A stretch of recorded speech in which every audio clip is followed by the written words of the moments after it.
এই জীবনে যারা ভগবান শ্রী নারায়ণের বাসনা, নারায়ণের ভক্তিতে, ভগবান চিন্তায় সম্পূর্ণ প্রীতি প্রাণকে দান করতে পারে, তাদের মতো ইন্দ্রাণী ভক্ত জগতে আর কেউ নেই। রাজা পরীক্ষিত কাঁদতে শুরু করে দিলেন, এই জগতে আমি কত পাপী, আমি কত পাপ করেছি আমি জানি না, কিন্তু আমার এই পৃথিবীতে আসার পূর্বে প্রাণকে হরণ করার চেষ্টা করেছি একজন গুরুপুত্র অশ্বত্থামা, গুরু দ্রোণাচার্যের পুত্র। তো অশ্বত্থামা ব্রহ্মাস্ত্র নিক্ষেপ করেছিল উত্তরার গর্ভে, তাই মা উত্তরা চক্রনায় কাতরাতে কাতরাতে স্বয়ং শ্রীকৃষ্ণকে স্মরণ করতে লাগলেন। দ্রৌপদী কৃষ্ণকে নিয়ে করজোড় করে বললেন, হে কৃষ্ণ, হে গোবিন্দ, হে রাধা ঠাকুর, তুমি যদি আমাকে বিবস্ত্রহীন হওয়া থেকে রক্ষা করতে পারো, তুমি যদি পাণ্ডবদের পক্ষ নিয়ে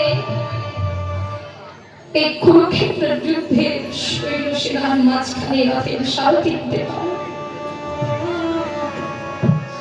তুমি যদি শিখণ্ডীকে নিয়ে আসতে পারো, তুমি যদি শিখণ্ডীকে দিয়ে মহারথী ভীষ্মকে হত্যা করার চিন্তা করে দিতে পারো, তাহলে তুমি কেন উত্তরার গর্ভকে রক্ষা করবে না? ভগবান শ্রীকৃষ্ণ বলেন, এই জগতে ইহার অধিকার আমি বহুদিন পূর্বে ত্যাগ করেছি, কিন্তু কেবলমাত্র ধর্ম সংস্থাপনের জন্য, কেবলমাত্র জীবের উদ্ধারের জন্য যদি আজ এই রূপকে আমাকে ধারণ করতে হয়, কদাপি সেই রূপকে পরিত্যাগ করব না, সেই রূপকে ধারণ করে আমি উত্তরার গর্ভকে রক্ষা করে দেব। ভগবান শ্রীকৃষ্ণ উত্তরার গর্ভকে রক্ষা করে দিয়ে গুরুপুত্র অশ্বত্থামাকে ভর্ৎসনা করলেন এবং গুরু দ্রোণাচার্যকে ভর্ৎসনা করেছিলেন। আপনি কেমন শিক্ষা দিয়েছেন নিজের সন্তানকে? এই জগতে একজন পিতা, একজন গুরু সকল শিষ্যকে উচিত বলে শিক্ষা দান করে, কিন্তু নিজের পুত্রকে যদি শিক্ষা দান করতে না পারে, তার গুরু জীবনে বেঁচে থাকার চাইতে মরে যাবে। বিশেষ করে আপনার পুত্র যে ইহা গতি ধারণ করবে, আমি কখনো চিন্তা করতে পারি না।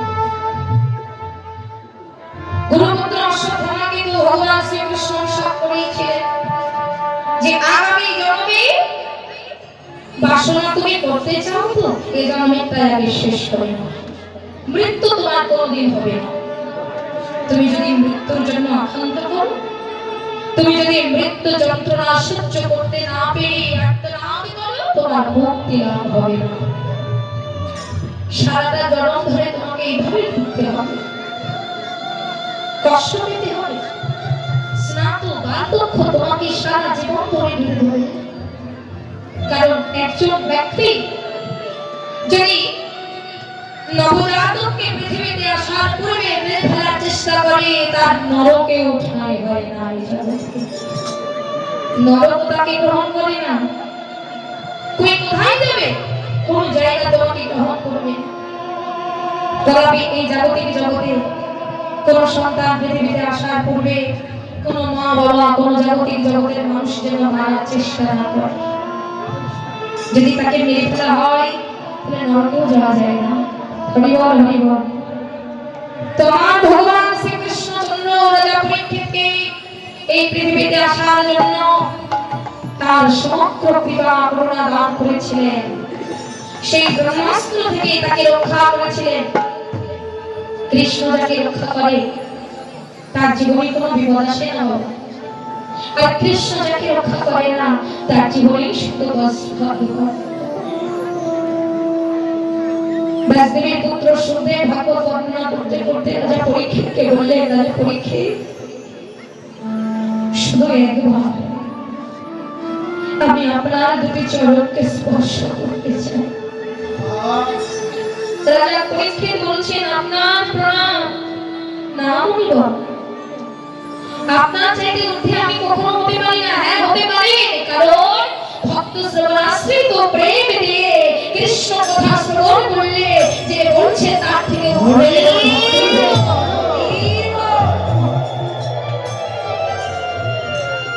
আমাদের থেকেও আপনারা অনেক বড় মা, বাবারা সকলেই বড়, কারণ ভক্তের উপরে জগতে কিছু হয় না। ভক্ত যদি কৃপা করে, আমাদের মতো নগণ্য জীব আসলে দাঁড়িয়ে দুটো কৃষ্ণ কথা বলতে পারে, নাহলে সম্ভব না।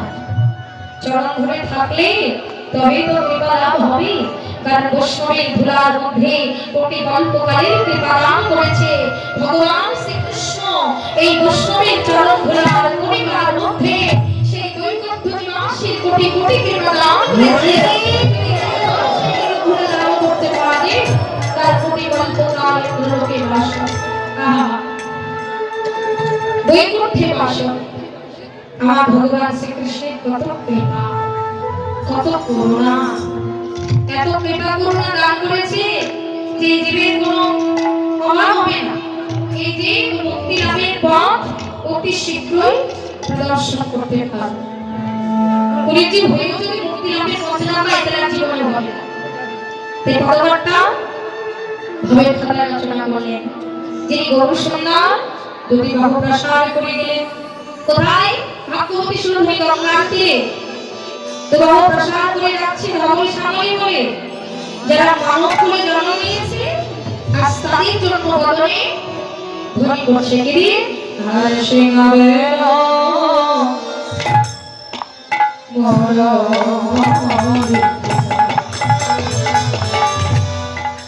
করিয়া যায় আধারি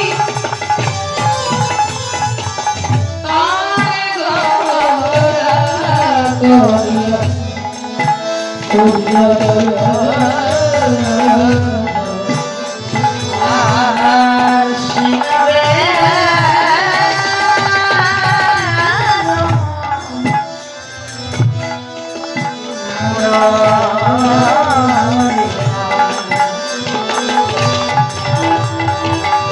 করিয়া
গরু চড়ানো লাঠি বা কাঠ, আবার পাঁচটি গায়ে পদার্থ আছে হাতে পাঁচটা অঙ্গুল।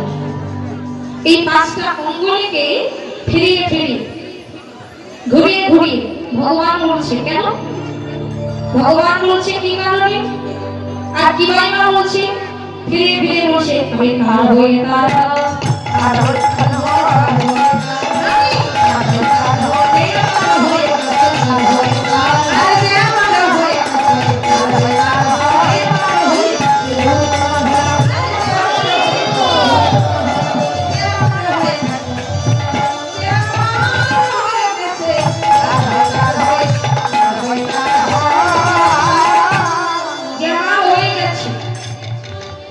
যে কার হয়ে যায় আমার গৌর হয়ে কেবল তার হয়ে যায়। আমরা যদি নিজেরা ভগবানের হয়ে যায় তো ভগবান তো আমাদের অবশ্যই হবে, আর আমরাই যদি ভগবানের না হতে পারি তো ভগবান আমাদের কি করে হবে? তো বলছে আমি তার হয়ে যে আমার হয়ে যায়। তিনি বৃন্দাবনে কৃষ্ণ বিমাতনে করে ধবনী শ্যামলীকে চরণ দেয় ভক্তি পাচনে দিয়েছে। কিন্তু কলিযুগে এসে সেই ভক্তি পাচনে ত্যাগ করে হস্ত পাস্তি অঙ্গুলি পাচনে ধারণ করলে এই জগৎ দেবের আপনার জন্ম হয়ে যাবে। তিনি যে চৈতন্য নাম, জীবের চৈতন্য দান করার জন্যই তিনি চৈতন্য নাম হয়েছে। তাই বলি আমি তার হই। তো সমান যদি হয়ে যায় তাহলে আমরা হতে কি পদকর্তা রচনা বলে না পায়স গালা গাতে রাগায় সুন্দর সঙ্গে নিত্যানন্দ রাগায় সুন্দর সঙ্গে নিত্যানন্দ গৌরী রস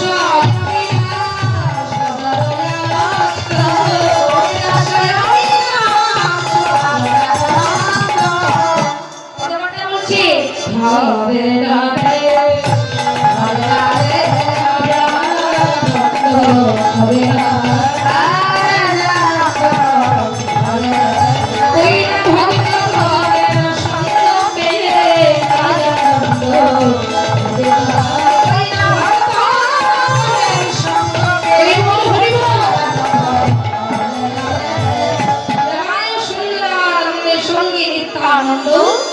গৌরী রাস অভিনাশ সবার পূর্ব জন্মে বলরাম রূপে যিনি আবর্তন করেছেন কৃষ্ণ লীলা তিনি হলেন নিতাই ছাড়া।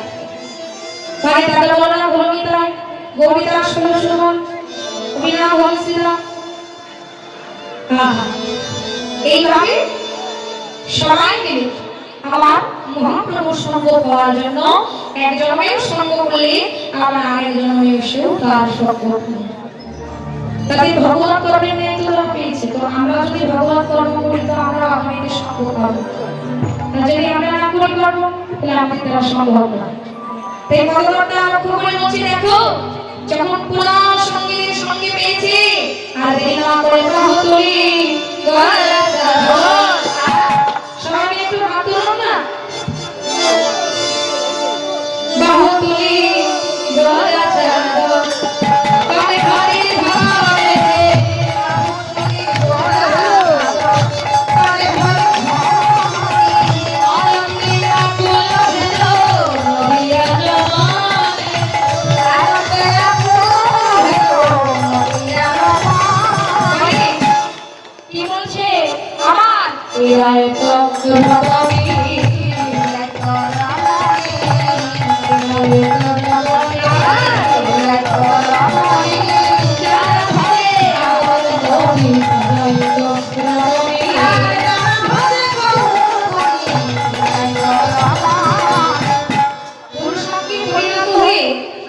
যারা গৌর হরিকে ভজন করে তারা নামিতে গতিতে বিভোর হয়ে যায়। কি বাবা এই যে বসে আছে পুরুষত্বের গতি কোথায়? কৃষ্ণ চরণে আত্মা হয়ে গেছে। গৌরাঙ্গ মহাপ্রভু তিনি প্রতিসন্ন পুরুষোত্তম, তার চরণে আত্মা হয়ে গেলে কেমন নারী হয়ে যায়, গোপী হয়ে যায়। কপুমনা ভাবিনী স্বরূপিনী যখন ভক্তের বদলিনী বলে আমাদের রান্ত নমই যারা ভয়ে গৌর মন্দিরা সে একেবারে নিত্য সত্য বিবাহ